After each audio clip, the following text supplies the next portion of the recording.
আমি জাস্ট আপনাদেরকে 10টা নসিহা করব, জাস্ট পয়েন্ট বাই পয়েন্ট। আমি ফজরের পরে এটা বসে লিখেছিলাম। আপনারা এই 10টা কাজ কখনো ছাড়বেন না। আমাকে ওয়াদা করেন, এই 10টা কাজ আপনারা বাচ্চাদের ফিউচারের স্বার্থে কখনো ছাড়বেন না ইনশাআল্লাহ। তো আমার 10টা নসিহত হচ্ছে, এক, যে আমাদের বাচ্চাদেরকে ওদের লক্ষ্যটাকে স্থির করাবেন, ওদের জীবনের লক্ষ্যটাকে। 1 নাম্বার জান্নাত। এবং আমাদের বরেণ্য যে মানে সিংহ পুরুষরা আছেন উম্মার, ওদেরকে চিনাই দিবেন, ওদের মতো ওদেরকে হতে বলবেন। তোমাকে হামজার মতো হতে হবে, তোমাকে খালিদের মতো হতে হবে, তোমাকে ওমর ইবনে খাত্তাবের মতো হতে হবে, তোমাকে আলী ইবনে আবি তালেবের মতো হতে হবে, তোমাকে মারিয়াম আলাইহিস সালামের মতো হতে হবে, তোমাকে আয়েশার মতো হতে হবে। এই চেতনাগুলো ছোটবেলা থেকে ওর মধ্যে ইনস্টল করেন। ও সামনে একটা রোল মডেল দেখবে যে আমাকে এরকম হতে হবে। এইসব ক্যাটরিনা সব ফেলান, এগুলা টরিমনি সব ফেলান, এগুলা বাদ দেন। যা চলতেছে যে সাকিব টাকিব সব বন্ধ করেন। এইসবে কোনো ফিউচার নাই।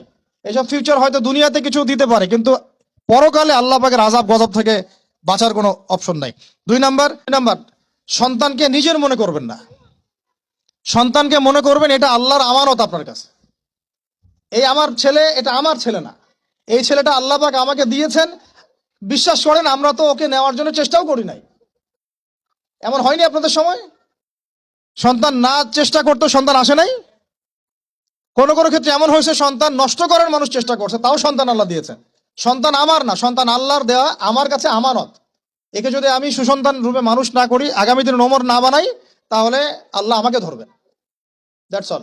1 নাম্বার, সন্তানকে ওর গন্তব্য চেনাবেন, ওকে আমাদের সিংহ পুরুষদেরকে পরিচয় করাই দিবেন, ওর মতো তাদের মতো হতে বলবেন। এবং সন্তানকে আপনি নিজের মনে করবেন না, সন্তানকে মনে করবেন আল্লাহর দেওয়া জাস্ট একটা আমানত।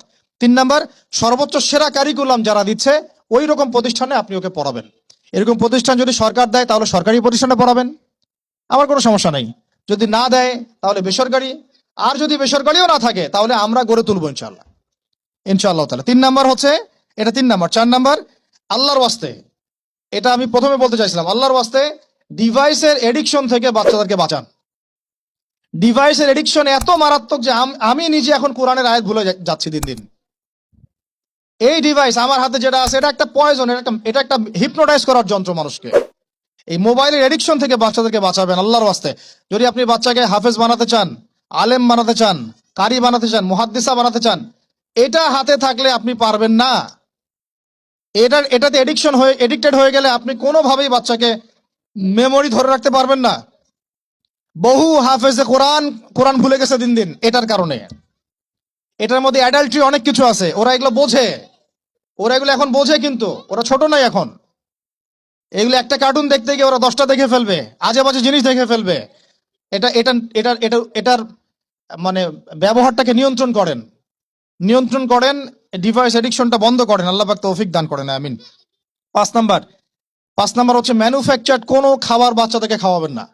ফিজিক্যালি ওদেরকে ফিট রাখার চেষ্টা করবেন। ম্যানুফ্যাকচার্ড খাবার মানে একটু আগে দেখলাম যে বাইরের খাবারগুলো এটা খাচ্ছে, চিপস টিপস ইত্যাদি, এগুলা ওর হজম শক্তি নষ্ট করবে, ফিজিক্যাল স্ট্রেংথ নষ্ট করবে, ওর মেমোরি শার্প হতে দিবে না।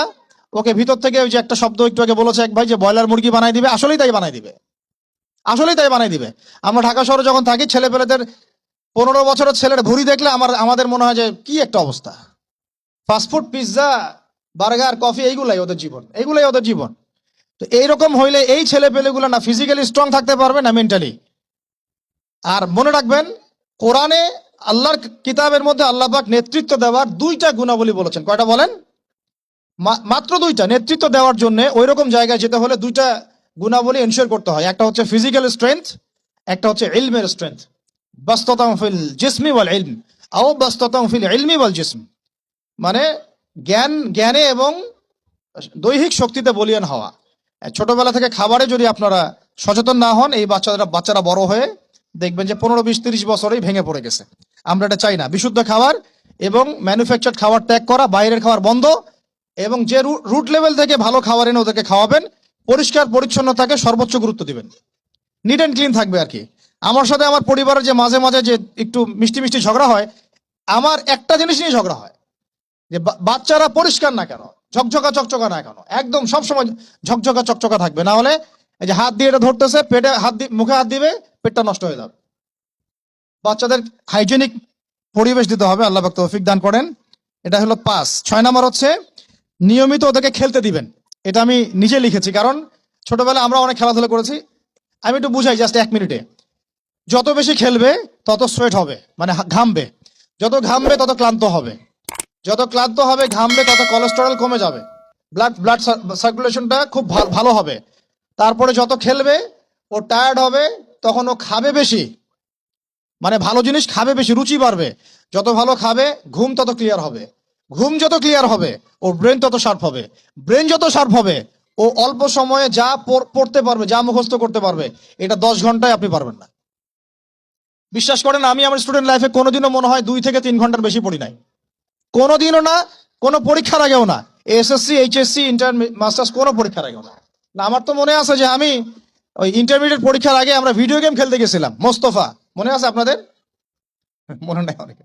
ওই যে কাচারি বাজারে, এই যে কাচারি বাজারে, কাচারি বাজারে আগে এখানে একটা গেমিং জোন ছিল, আপনাদের অনেকে মনে আছে যারা আমার এজের আছেন, মনে নেই আপনাদের? হ্যাঁ ভাই, জানেন তো, বাক্সের মধ্যে থাকতো, হ্যান্ডেল থাকতো। কালকে পরীক্ষা বলছে, পরীক্ষা দূর, কিসের পরীক্ষা, আমার ইংরেজি আগে পড়া আছে, আবার পড়া লাগবে না, এত কনফিডেন্স, বিকজ 1 ঘন্টা পড়ছি আমার হয়ে গেছে। তো এই হলো অবস্থা, মানে বাচ্চাকে খেলতে দিতে হবে, খেলতে দিলে ওর ব্রেন ডেভেলপমেন্টে অনেক কাজে দিবে, ক্ষুধা বাড়বে, ঘুম ভালো হবে, ইনশাআল্লাহ তাআলা ওরা পড়া দ্রুত মনে রাখতে পারবে ইনশাআল্লাহ তাআলা। 7 নাম্বার হচ্ছে ভাই, এটা আমাদের ভাই বোনদের জন্য, পারিবারিক বন্ধনটা ভালো রাখেন। যে পরিবারে হাজবেন্ড ওয়াইফের বন্ধন ভালো না, ওই পরিবারে ভালো সন্তান গড়ে উঠবে না। ওরা অনেক কিন্তু দেখবেন যে মানে মেন্টালি অনেক ডিপ্রেসড হয়ে যাবে। পারিবারিক বন্ডিংটা খুব ইম্পর্টেন্ট। এই জন্য আমরা দোয়া করি আল্লাহ পাক যেন সবার মধ্যে পারিবারিক বন্ডিংটা ভালো রাখেন, এবং পারিবারিক কলহ থেকে আল্লাহ পাক আপনাদেরকে হেফাজত করেন, আমিন। আর অ্যাটলিস্ট বাচ্চাদের সামনে এগুলো করবেন না, যদি ঝগড়া হয় বা কথা কাটাকাটি হয়, অ্যাটলিস্ট বাচ্চাদের সামনে করবেন না। এগুলো বাচ্চাদের শিশু মনে অনেক প্রভাব ফেলে, অনেক প্রভাব ফেলে।